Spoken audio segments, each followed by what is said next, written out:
मेरा नाम संजना है, उम्र 19 साल और कद 5 फुट 5 इंच है। मेरी पूरी दुनिया सिर्फ मेरी पढ़ाई थी। किताबों में खो जाना ही मेरी जिंदगी का मकसद था। मैं एक सुलझी हुई लड़की थी जिसने हमेशा अपने भविष्य के बारे में बड़े सपने देखे थे, लेकिन जिंदगी कब कौन सा मोड़ लेगी यह कोई नहीं जानता। एक दिन अचानक मेरे पेट में तेज दर्द हुआ। शुरुआत में लगा कि शायद मामूली तकलीफ होगी, लेकिन जब चेकअप कराया तो मेरी दुनिया ही बदल गई।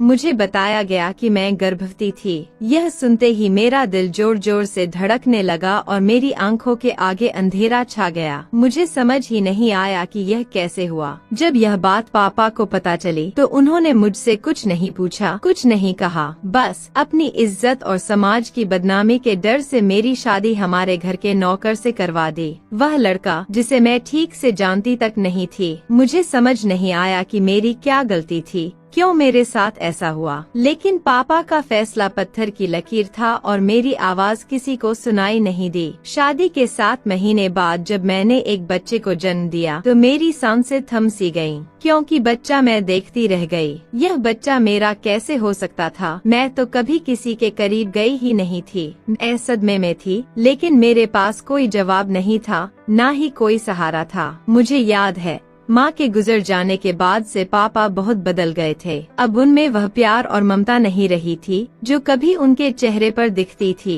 अब वह हर बात पर मुझसे सवाल करते, मुझ पर शक करते, जैसे मैं उनकी बेटी नहीं कोई अजनबी हूँ। एक दिन जब मैं कॉलेज से घर लौटी तो पापा को घर पर देखकर हैरान रह गई। वह हमेशा ऑफिस में रहते थे, लेकिन आज घर पर क्यों थे। गर्मी से मेरा हाल बेहाल था और मेरे कपड़े पसीने से चिपक गए थे। पापा की गहरी निगाहें मुझ पर टिक गईं, जैसे वह मेरे अंदर कुछ टटोलना चाहते हों। उनकी नजरों में कुछ अजीब सा था। उन्होंने एक सख्त लहजे में पूछा, आज तुम्हें आने में इतनी देर क्यों हो गई? कहाँ थी? किसके साथ थी? मैंने घबराते हुए जवाब दिया, पापा कॉलेज में एक्स्ट्रा क्लास थी, इसीलिए देर हो गई। आप चाहे तो ड्राइवर से पूछ सकते हैं। पापा ने कुछ नहीं कहा, बस मुझे सिर से पैर तक घूरते रहे। उनकी आंखों में जो सवाल थे वे शब्दों से कहीं ज्यादा डरावने लग रहे थे। मैं चुपचाप अपने कमरे में चली गई। वहाँ जाकर जल्दी से कपड़े बदले और नहाने के लिए बाथरूम में घुस गई। पानी की धार मेरे चेहरे पर बह रही थी, लेकिन तभी मुझे अजीब सा एहसास हुआ, जैसे कोई मुझे देख रहा हो। मेरा दिल तेजी से धड़कने लगा। मैंने झटके से दरवाजा बंद कर लिया। मुझे पापा पर शक करना पसंद नहीं था। वे मेरे पिता थे, लेकिन पिछले कुछ सालों से उनका व्यवहार कठोर और संदेह से भरा हो गया था। मेरा कॉलेज ड्राइवर आर्यन 24 से 25 साल का युवक था। पापा को उस पर पूरा भरोसा था, क्योंकि उसके पिता भी कभी हमारे यहाँ काम करते थे। पर मुझे लगता था कि पापा हर वक्त मेरी हरकतों पर नजर रखते थे। रात में भी वे कई बार मेरे कमरे के बाहर चक्कर लगाते थे, जो मुझे बिल्कुल अच्छा नहीं लगता। पहले मैं कभी कभी सिर्फ अंडरवियर और बनियान में सो जाती थी, लेकिन अब पापा की वजह से पूरे कपड़े पहनकर सोना पड़ता था। जब माँ इस दुनिया से गयी तब मैं सिर्फ 12 साल की थी। उस समय तक पापा मेरे लिए एक आदर्श थे, जो मुझे बेइंतहा प्यार करते थे, हर खतरे से बचाते थे। लेकिन माँ के जाने के बाद जैसे वे पूरी तरह बदल गए। उनके अंदर एक अजीब सा गुस्सा, शक और कठोरता भर गई थी, जिससे मैं घुटन महसूस करने लगी। अब मैं 17 साल की हो चुकी थी। यह उम्र थी सपने देखने की, खुद को खोजने की, दुनिया को समझने की। लेकिन मेरे लिए यह सब मुमकिन नहीं था, क्योंकि मुझे अपने ही घर में छिपकर रहना पड़ता था। मैं अक्सर पापा की तीखी नजरों से बचने की कोशिश करती, क्योंकि वे अक्सर मेरी तरफ ऐसे देखते जैसे कुछ ढूंढ रहे हों। खासकर जब मैं किसी बात पर हंस देती तो उनकी नजरें मेरी छाती पर टिक जाती, जिससे मुझे असहज महसूस होता। पापा के इस व्यवहार की वजह से मैं अपने ही घर में कैद सी हो गई थी। मेरी दुनिया अब सिर्फ मेरे कमरे की चारदीवारी तक सिमट गई थी। लेकिन कॉलेज ही वह एक जगह थी जहां मुझे थोड़ी आजादी महसूस होती। वहीं मेरी मुलाकात पायल से हुई और धीरे धीरे हमारी दोस्ती गहरी होती चली गई। जब भी मुझे अकेलापन महसूस होता मैं पायल के घर चली जाती। पायल का एक भाई था, आदित्य। वह समझदार, पढ़ा लिखा और अच्छा लड़का था। जब भी मैं पायल के घर जाती वह भी हमसे आकर बातें करने लगता। उसकी नजरों में अपनापन और सम्मान दिखता, जिससे मुझे लगता था कि वह मुझे पसंद करता है। लेकिन पापा के डर से मैं हमेशा आदित्य से दूर रहने की कोशिश करती थी। पापा का शक और मेरी स्वतंत्रता का खो जाना मुझे हमेशा डराता था। एक दिन मेरी किस्मत ने पलटी खाई। पापा अचानक कॉलेज आ गए और उन्होंने मुझे आदित्य के साथ बातें करते हुए देख लिया। उनके चेहरे पर गुस्से की लपटें थीं। बिना कुछ कहे उन्होंने मुझे गाड़ी में बिठाया और घर ले आए। उनके चेहरे पर शक की आग जल रही थी। उस रात उन्होंने मुझसे कुछ नहीं पूछा, बस मेरी कॉलेज जाने पर रोक लगा दी और मुझे अपने घर में बंद कर दिया। मैंने उन्हें समझाने की कोशिश की, लेकिन उन्होंने मेरी एक भी बात नहीं मानी। उनकी आवाज गूंज उठी, मैं अपनी इज्जत को दाव पर नहीं लगा सकता। तुमने मेरा भरोसा तोड़ दिया है। उनके शब्द मुझे अंदर तक तोड़ गए। मैंने कोई गलती नहीं की थी, फिर भी मेरी पढ़ाई बंद हो गई। मेरे सपने टूट गए और मेरी ख्वाहिशें दम तोड़ने लगीं। घर अब मेरे लिए एक जेल जैसा बन चुका था और मेरी जिंदगी एक छोटे से कमरे तक सीमित हो गई थी।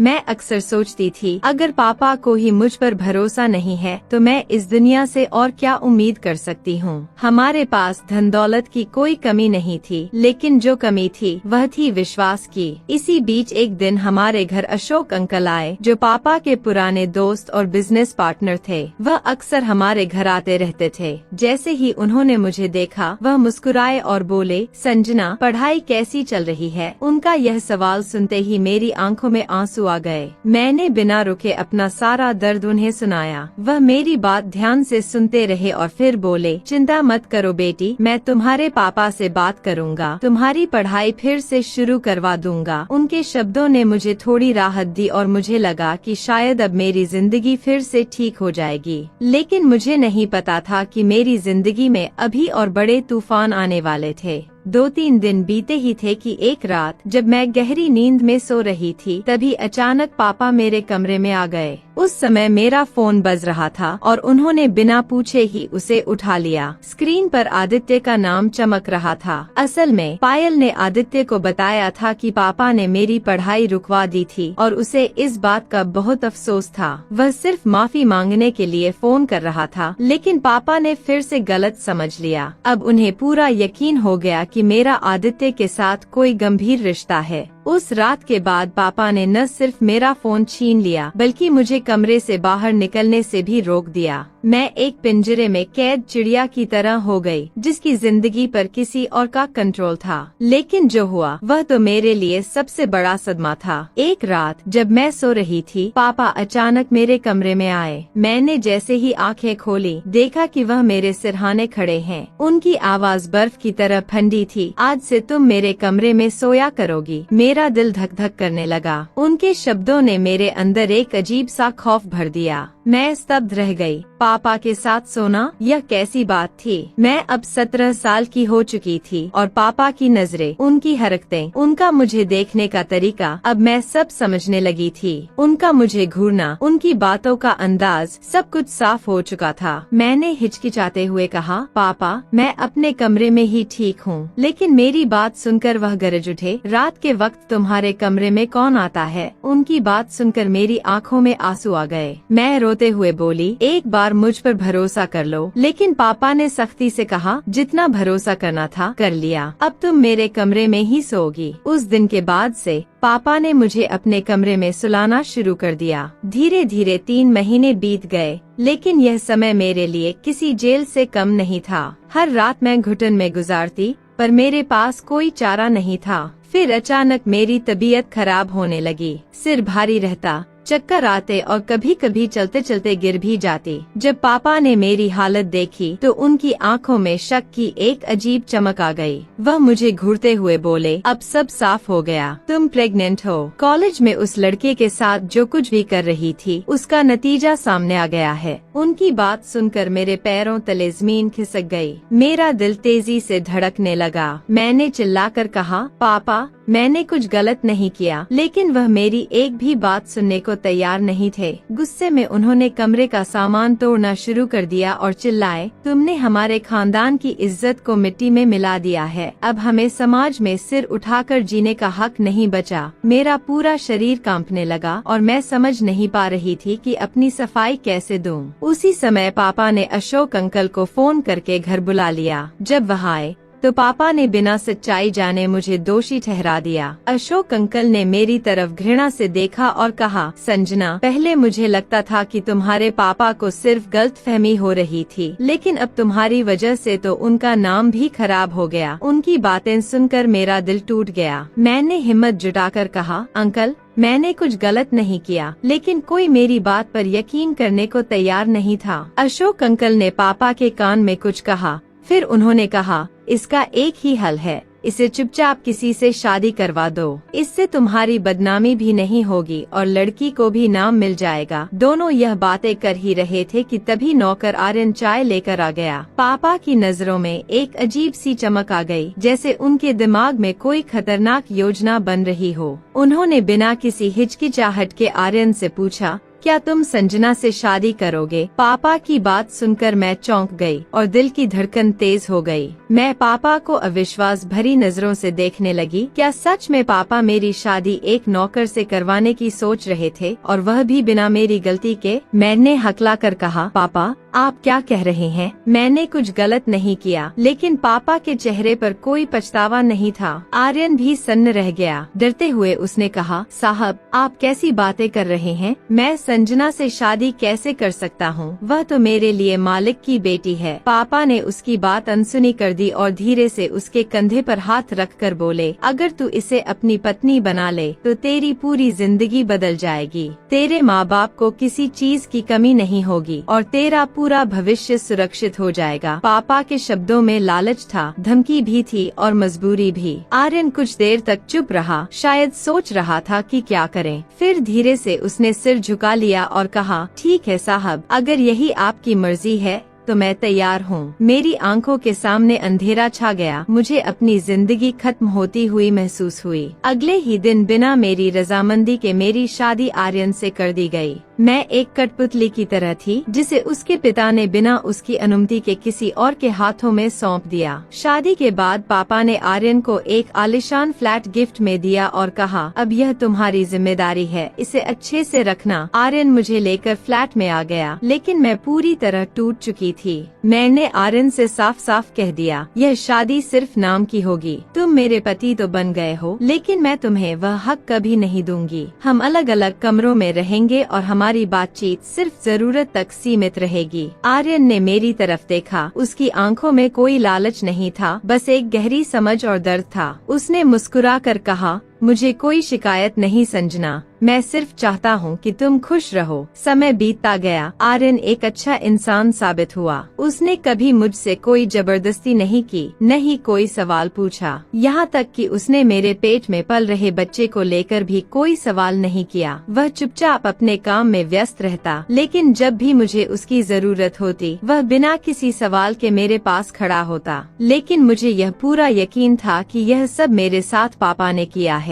शादी से पहले 3 महीने तक मैं पापा के कमरे में सोई थी और मुझे अक्सर ऐसा महसूस होता था कि कुछ तो गलत हो रहा है। कई बार जब मैं सोकर उठती तो मेरे कपड़े सही से पहने नहीं होते थे। मैं हमेशा सोचती थी कि रात को ऐसा क्या हुआ था जो मुझे याद नहीं रहता था। धीरे धीरे मेरे दिमाग में भयानक शक पनपने लगा। एक दिन मैंने खुद से सवाल किया, अगर मैंने कोई गलती नहीं की तो फिर मैं प्रेग्नेंट कैसे हुई? अचानक मेरे रोंगटे खड़े हो गए। क्या मेरे अपने पापा ही इस बच्चे के पिता हैं? इस ख्याल ने मुझे पूरी तरह झकझोर कर रख दिया। मैं खुद से नफरत करने लगी। मुझे घिन आने लगी कि अगर मेरी सोच सही निकली तो मैं कभी खुद को माफ नहीं कर पाऊंगी। लेकिन अब कुछ भी कर पाना नामुमकिन था। ऐसे ही 6 महीने और बीत गए और मेरी डिलीवरी का समय आ गया। आर्यन मुझे अस्पताल लेकर गया। मैं दर्द से तड़प रही थी, लेकिन उससे भी ज्यादा दर्द यह था कि जिस बच्चे को मैं जन्म देने जा रही थी, मैं उसे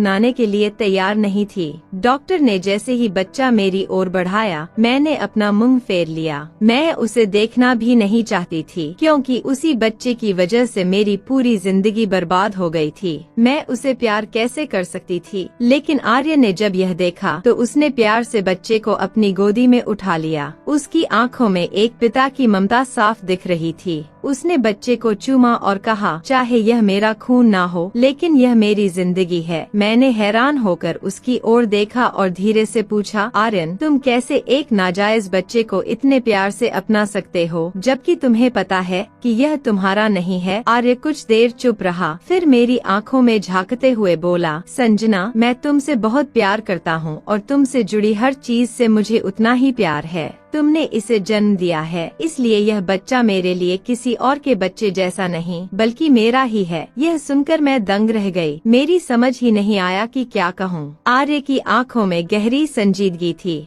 उसने कहा, अगर तुम्हें सच जानना है तो पहले मुझसे वादा करो कि जो भी जानोगी उसे तुम अपने दिल में दबा कर रखोगी और किसी से नहीं कहोगी। अगर यह बात किसी को पता चली तो इसका सबसे बुरा असर तुम्हारे मासूम बच्चे पर पड़ेगा। इसमें उसका कोई कसूर नहीं है। मैं किसी भी हालत में सच जानना चाहती थी, इसलिए मैंने आर्य की आंखों में देखा और कहा, ठीक है, मैं वादा करती हूँ कि जो भी तुम बताओगे उसे मैं किसी से नहीं कहूँगी। लेकिन जैसे ही सच्चाई मेरे सामने आई, मेरे पैरों तले जमीन खिसक गई। उस बच्चे का असली पिता वह इंसान था जिस पर मैं खुद से भी ज्यादा भरोसा करती थी, अशोक अंकल। आर्य ने बताया, एक दिन अशोक साहब घर आए थे। उस दिन तुम सिर दर्द से परेशान थी, इसलिए तुमने मुझसे चाय बनाने को कहा। जैसे ही मैं किचन में गया, अशोक साहब आए और मुझसे पूछा कि मैं चाय किसके लिए बना रहा हूँ। जब उन्हें पता चला कि वह चाय तुम्हारे लिए थी, तो उन्होंने किसी बहाने से मुझे बाहर भेज दिया और कहा कि वह खुद तुम्हें चाय देंगे। मैं चला गया, लेकिन जब वापस आया तो देखा कि अशोक साहब घर से बाहर निकल रहे थे और उनकी शर्ट के बटन खुले हुए थे। मुझे कुछ अजीब सा लगा, इसलिए मैं भागकर तुम्हारे कमरे में गया। वहाँ देखा कि तुम बेहोश पड़ी थी और तुम्हारे कपड़े अस्त व्यस्त थे। मुझे तभी एहसास हो गया था कि कुछ गलत हो चुका है। जब मैंने सुनी और मेरी रूह कांप गई। अचानक मुझे वह दिन याद आया जब अशोक अंकल खुद मेरे लिए चाय लेकर आए थे और मैंने बिना किसी संकोच के उसे पी लिया था।